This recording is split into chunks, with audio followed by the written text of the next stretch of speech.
So read about data communication. Data communication में दो चीज़ें पढ़नी है, इंटरनेट और नेटवर्किंग के बारे में। तो इंटरनेट क्या है? इंटरनेट को एक नेटवर्क बोल सकते हो। तो हाँ, एग्जाम में पूछा गया इंटरनेट को हम नेटवर्क बोल सकते हो। नेटवर्क क्या होता है? कनेक्शन जोड़ना। तो नेटवर्क कम से कम दो कंप्यूटर के बीच में हो सकता है, मतलब कनेक्शन कम से कम मिनिमम दो कंप्यूटिंग डिवाइसेस चाहिए आपको नेटवर्क बनाने के लिए। तो नेटवर्क में क्या होता है? कनेक्शन होता है। तो जैसे यहाँ पे एग्जाम में पूछा जा चुका है कि जैसे आप बहुत सारी डिवाइसेस को जोड़ रहे हो एक नेटवर्क में, तो उन सारी डिवाइसेस को क्या बोलते हैं? फॉर एग्जांपल यहाँ पे 3 पीसी लगे हुए हैं, एक राउटर लगा हुआ है, एक प्रिंटर लगा हुआ है। तो 3 पीसी लगे हुए हैं, कंप्यूटर लगे हुए हैं, 1 राउटर नेटवर्किंग डिवाइस है, और बाकी प्रिंटर जो आउटपुट डिवाइस है। 3, ये जो 5 डिवाइसेज हैं इनको क्या बोला जाएगा? इनको 5 नोड्स बोला जाएगा जो कनेक्टेड है नेटवर्क के थ्रू। सारी डिवाइसेस को क्या बोला जाता है? नोड्स बोला जाता है। तो जैसे हाईवे क्या करता है? एक जगह से दूसरी जगह कार को ले जाता है, वैसे ही जो हमारा नेटवर्क होता है एक जगह से दूसरी जगह वर्ल्ड से इन्फॉर्मेशन एक जगह से दूसरी जगह ले जाता है, इसलिए इसको बोलते हैं इन्फॉर्मेशन हाईवे। इसलिए इंटरनेट को इन्फॉर्मेशन हाईवे नेटवर्क दोनों बोल सकते हैं। एंड इसको बोला जाता है बिगेस्ट नेटवर्क ऑन अर्थ। पूरे वर्ल्ड को जोड़ रखा है इंटरनेट ने, तो उसको बोलते हैं बिगेस्ट नेटवर्क ऑन अर्थ, या ऐसे नेटवर्क ऑफ नेटवर्क्स भी बोल सकते हैं।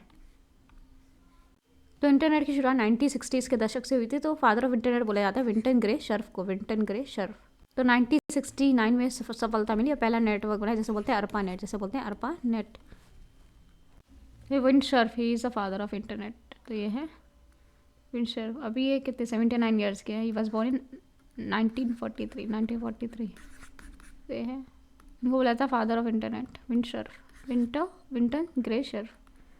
तो अभी तक जिंदा है ये Vinton Gray Cerf, the father of internet, born in 1943। And पहला जो नेटवर्क बनाया यूएसए ने, इसको बोलते हैं अर्पानेट। इसका फुल फॉर्म है advance research projects agency network, ARPANET. Advance research project agency network बना था 1969 में, advance research project agency network, ARPANET. इसमें से यूएसए की 3 यूनिवर्सिटी, कैलिफोर्निया यूनिवर्सिटी, 3 यूनिवर्सिटी को जोड़ा था। और पहला जो मैसेज भेजा था वो भेजना था लॉगिन, लेकिन पहुंचा था सिर्फ लो। तो अर्पानेट बनाया था, ये सबसे पहले रिसर्च पर्पस के लिए बनाया गया था। 1980s का दशक आया, 1982 में फर्स्ट नेटवर्क बनाया, इसका नाम था डेकनेट। ये कमर्शियल नेटवर्क पर्पस के लिए, सबसे पहले रिसर्च पर्पस के लिए अर्पानेट बनाया गया था, फिर डेकनेट कमर्शियल नेटवर्क पर्पस के लिए बनाया गया था। तो उसकी फुल फॉर्म है डिजिटल इक्विपमेंट कंपोनेंट नेटवर्क। तो उसकी फुल फॉर्म है digital equipment component network, digital equipment component network. तो रिसर्च पर्पस के लिए सबसे पहला नेटवर्क था हमारा अर्पानेट, और कमर्शियल नेटवर्क पर्पस के लिए सबसे पहला था हमारा डेकनेट। सो पहले OSP था, ऑनलाइन सर्विस प्रोवाइडर। तो CompuServe and AOL companies, वो यूएसए की थी, ये फ्री सर्विस देती थी इंटरनेट की। फिर 1989 में फर्स्ट ISP कंपनी बनी, इंटरनेट सर्विस प्रोवाइडर, जिसने, इसका नाम था द वर्ल्ड। इसने पेड सर्विस दी दो कंट्रीज़ में, एक अमेरिका एक ऑस्ट्रेलिया। तो पेड सर्विस पहली बार स्टार्ट की, तो इसलिए अब जो इंटरनेट प्रोवाइड करते हैं उनको ISP बोलते हैं, इंटरनेट सर्विस प्रोवाइडर। 1989 से इंडिया में पहली बार इंटरनेट आया 15 अगस्त 1995 में, जो हमारी टाटा ग्रुप की कंपनी है, विदेश संचार निगम लिमिटेड। BSNL क्या है? भारत संचार निगम लिमिटेड। वैसे ही टाटा की कंपनी है विदेश संचार निगम लिमिटेड। पहली बार 15 अगस्त 1995 में इंटरनेट इंट्रोड्यूस किया। इंटरनेट सर्विस को भेजा कैसे जाता है? वायर के थ्रू, ऑप्टिकल फाइबर केबल या फाइबर ऑप्टिक्स भी बोलते हैं, उसके थ्रू इंटरनेट सर्विस प्रोवाइड की जाती है। इस तरीके से केबल्स जुड़ी हुई है वर्ल्ड में, जैसे इंटरनेट हर जगह पहुंच रहा है। इस तरीके से ओशन में डाला जाता है वायर्स को।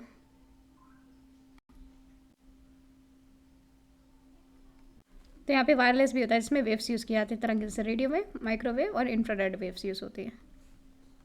तो हमारा एक और तरीका होता है लैंड वायर आप कनेक्ट कर दो, तो इसे यहाँ बोलते हैं लैंड वायर, या बोलते हैं ट्विस्टेड पेयर केबल। और इसमें जो कनेक्टर लगा होता है लास्ट में, उसे बोलते हैं RJ45 कनेक्टर। RJ की फुल फॉर्म होती है registered jack 45 connector. Twisted pair cable या LAN केबल बोल दो, RJ45 कनेक्टर या रजिस्टर्ड जैक कनेक्टर। अमेरिका में इसको बोला जाता है RJ11, इंडिया में बोला जाता है RJ45। सो इंटरनेट कनेक्शन देखा, वायर और वायरलेस हो सकता है। वायर में ऑप्टिकल फाइबर केबल या ट्विस्टेड पेयर केबल। तो या ऑप्टिकल फाइबर ऑप्टिक्स या ट्विस्टेड पेयर केबल, जिसमें RJ45 कनेक्टर लगा होता है, या रजिस्टर्ड जैक बोलते हैं इसे RJ को। और ट्विस्टेड पेयर केबल को लैंड केबल भी बोलते हैं। वायरलेस में हमारा जैसे वेव्स के थ्रू होता है। देन इंटरनेट कनेक्शन देखें तो एक डायल अप कनेक्शन होता है, जो ट्रेडिशनल टेलीफोन नेटवर्क कनेक्शन था, ये सबसे स्लोएस्ट रहता था। तो इसमें जो मेथड यूज़ होता था सर्किट स्विचिंग। दूसरा होता है पैकेट स्विचिंग, जो ब्रॉडबैंड जो कनेक्शन है हमारा पैकेट स्विचिंग में काम करता है। तो इसमें हमारा केबल ब्रॉडबैंड होता है, एक मोबाइल ब्रॉडबैंड होता है, एक होता है DSL broadband, digital subscriber line. तो हमारा BSNL का आता है डिजिटल ब्रॉडबैंड कनेक्शन, जिसमें एक तो आपका इस तरीके सेटअप बॉक्स होता है, एक आपका फ़ोन भी हो सकता है उससे, और दूसरा आपका मॉडेम में भी लग जाएगा और आपका इंटरनेट भी चल जाएगा। तो यह था DSL broadband, digital subscriber line. फिर होता है सैटेलाइट ब्रॉडबैंड, जैसे एलन मस्क ने स्टारलिंक प्रोजेक्ट के थ्रू बहुत सारी सैटेलाइट स्पेस में लगाने की कोशिश कर रहे हैं कि जिससे इंटरनेट पहुंचाया जाए। तो जो सैटेलाइट ब्रॉडबैंड होता है बेसिकली जो एनडीआरएफ टीम होती है जहाँ पे और कोई तरीका नहीं हो सकता, जैसे बहुत सारे माउंटेन पे वहाँ पे सैटेलाइट कम्युनिकेशन ब्रॉडबैंड यूज़ होता है। हम लोग अभी यूज़ नहीं कर रहे, हम लोग यूज़ कर सकते हैं फ्यूचर में, क्योंकि बहुत सारी सैटेलाइट भेजी जा रही है कि हम सैटेलाइट के थ्रू इंटरनेट चला सकें। जैसे एलन मस्क का स्टारलिंक प्रोजेक्ट, तो 40,000 सैटेलाइट भेजेंगे राउंड। तो क्या क्या बेसिक रिक्वायरमेंट्स है नेटवर्क से कनेक्ट करने के लिए? अगर ये इनमें से एक भी चीज़ नहीं हो तो नेटवर्क कनेक्ट नहीं हो जाएगा। कंप्यूटर तो चाहिए, ISP connection, international internet service provider का कनेक्शन चाहिए, जैसे एनआईसी कार्ड चाहिए, नेटवर्क इंटरफेस कंट्रोलर कार्ड या लैन कार्ड, या आपके चिप में उसमें लगा होता है, आपके मदरबोर्ड में लगा होता है। अगर इसको हटा दिया तो आपका इंटरनेट नहीं चलेगा। तो ये था NIC card, network interface controller card या लैन कार्ड। फिर मॉडेम चाहिए, इसे बोलते हैं मॉड्यूलेटर डिमॉड्यूलेटर। तो जो आपका राउटर है, पहले मॉडेम अलग से आता था, राउटर उसका एडवांस वर्जन है। मॉडेम राउटर के अंदर ही लगा होता है, और भी फीचर्स होते हैं राउटर में मॉडेम राउटर के अंदर ही लगा होता है। फिर होता है हमारा वेब ब्राउज़र, जैसे वेब ब्राउज़र जैसे गूगल क्रोम, इंटरनेट चलाने के लिए। तो इंटरनेट पे कुछ टर्मिनोलॉजी पे क्वेश्चन आते हैं, जैसे वेब ब्राउज़र, जैसे कुकीज़ क्या है वेब ब्राउज़र में, बुकमार्क, जैसे web cache, incognito mode, then URI that is universal resource locator या universal resource interface, then search engine, web page, web server, web portal, web services, email, electronic mail, digital signature, इन सब के बारे में पूछ सकते हैं। सर वेब ब्राउज़र को कम्युनिकेशन सॉफ्टवेयर भी बोलते हैं, क्योंकि इसमें एक कंप्यूटर जिस पर आप चला रहे हो, दूसरा आप क्या कर रहे हो, खोल रहे हो। तो पीछे जो क्लाइंट है वो क्या कर रहे हैं, वेब ब्राउज़र खोल के फेसबुक चला रहे हैं। तो फेसबुक का सर्वर कंप्यूटर जो यूएसए में है वहाँ से डेटा आ रहा है, तो इसे कम्युनिकेशन सॉफ्टवेयर भी बोलते हैं। तो एक तरीके से दो कंप्यूटर कम्युनिकेट कर रहे हैं। सो सबसे पहला वेब ब्राउज़र जिसमें इंटरनेट चलाया गया उसे बोलते हैं वर्ल्ड वाइड वेब, या उसे नेक्सस बोलते हैं। यहाँ पे गैप नहीं है। बाकी जो टिम बर्नर्स-ली ने 1989 में ग्लोबल नेटवर्क बोला था, वो बोला था WWW, ये गैप में, वर्ल्ड वाइड वेब ये गैप्स के साथ है। और पहला जो वेब ब्राउज़र खोला गया था उसको वर्ल्ड वाइड वेब बोला गया, बाद में इसको नेक्सस नाम दे दिया गया।